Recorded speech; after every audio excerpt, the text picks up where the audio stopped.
Welcome to another edition of This Old Crack House. I am your host, Angry Cops, AC for short. And as soon as these helicopters and planes stop flying overhead, probably due to the high amounts of dead bodies and gang violence that are in the area, I will talk to you about the shit we're gonna go over today. The last time you saw me in the crack house, I was peeling up the floors in the kitchen, the living room, and the dining room, and the front room over there, which has a door leaning up against it because the front door is still broken. And I don't want to touch that yet. That's a small thing. I'd rather just prop another door up against it, barricading myself into this horrible den of hell. But good news, the subfloor is good. We can work with that.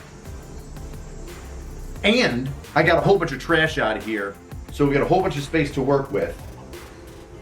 But the floor is filled with thousands of tiny nails because when we pulled up the flooring, the wood just came right up and the nails stayed. Join me, won't you? I'd like to thank my patrons for donating so that I can get this new camera, a smaller handheld one, so I can show you around a little bit better. But here is where progress is being made. We've got all the floors up, the radiators are cut out. Not by me. That's a story in and of itself. But the radiators are cut out. All of them, even the ones upstairs.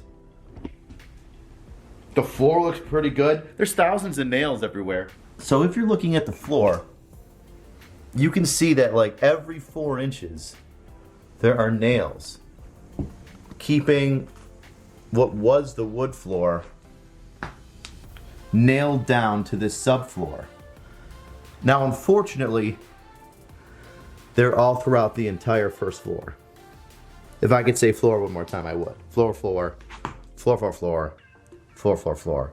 So if you decide to walk on this, it'd be like walking barefoot through a valley of 5-year-old Lego mess. Now, I stated earlier that I didn't cut out these radiators. In fact, I didn't cut out any of them in the house. Somebody else did, and that other person was a scrapper. See, I had the brilliant idea of posting online on a Craigslist ad, free scrap. All you gotta do is come down, cut that some bitch out, and it's yours, man. Make some money. A little bit of labor, you get that shit for free. Have a nice day. My house is cleared out, easy peasy, lemon squeezy, but that didn't happen. What ended up happening is that the super nice guy showed up, realized that these radiators are cast iron and heavy as fuck, and then bailed. And moved this one about 17 feet from over there and said, sorry bro, I got it over my head. I think I need an extra hand. I'm out. So here I am, stuck once more with radiators and a whole bunch of piping in the house. But we've cleaned it up. The floors are bare.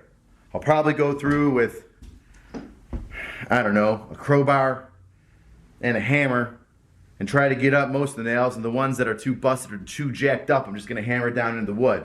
And then I'm gonna put a subfloor. Now the question is, what do I do with the trim? Do I leave it there? Do I try to like spruce that up and just new coat of paint? Do I rip it off? I probably shouldn't rip it off. No, I ain't gonna rip that shit off. Yeah, problem solved. Glad we talked through that. I got the permits. It took all of Corona, but I finally got them. I have the permits. No, I'm not showing them to you. You're not looking at where I live, but I got them. Praise Basement Jesus. Positive.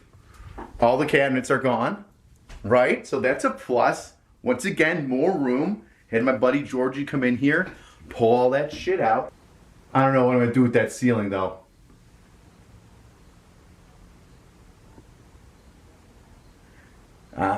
Do I leave it there?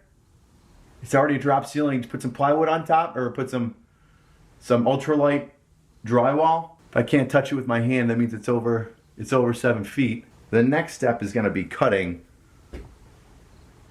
all this lath and plaster out. And if you don't know what lath and plaster is, let me show you. You see this right here is lath.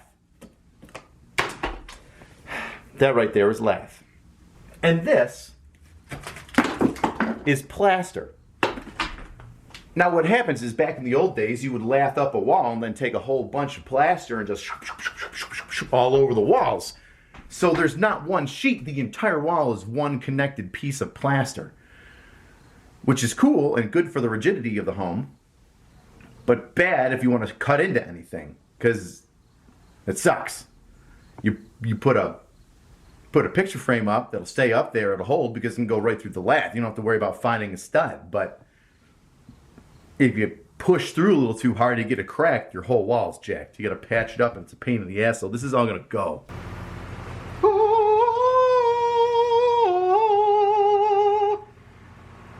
It's clean.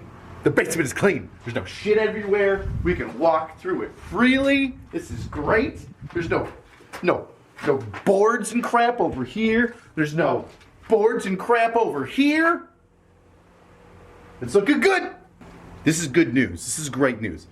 We've got the foundation done in the front and the back here. We've got it all cleaned up. We're looking good. I gotta get a couple rowdy friends with some sledgehammers so we can break apart that bathroom upstairs. Break apart the wall in the kitchen.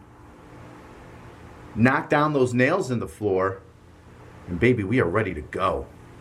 Basement Jesus, you have blessed this house. Finally, we are making progress, and it is because I have never doubted in you. I have leaned on you. You are my stone, my strength. Basement Jesus. We didn't think that there was a light at the end of this tunnel, but we came down here today to see that this basement is clear. Lord Jesus, this house is clean. This house is clean. Ripping apart the floors upstairs, you're down to the subfloor. They have more nails in them than you did, but we're working on that. We're gonna get that done, Basement Jesus. I need to do some demo in the kitchen and the bathroom and tear down those walls. Tear them down like the walls of Jericho. Basement Jesus. Basement Jesus, you have truly blessed me. This crack house is slowly turning into a crack home. The mold in the basement is seceding. It's dying. We're killing the mold. The Black Death, you are bringing light into the darkness. Oh, so many euphemisms, Lord. There's so much happening. Oh, Basement Jesus, in your name, we pray.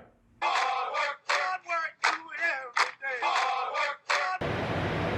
have an egghead. And I'm going to go. This is a good position for my fucked up face. How does the audio sound in this room? I just got a text message from Craigslist about somebody wanting to take away all the shit. That's great news. That's fantastic. I can come in 1 hour and pick up. We can set up for tomorrow and, I can deal with that.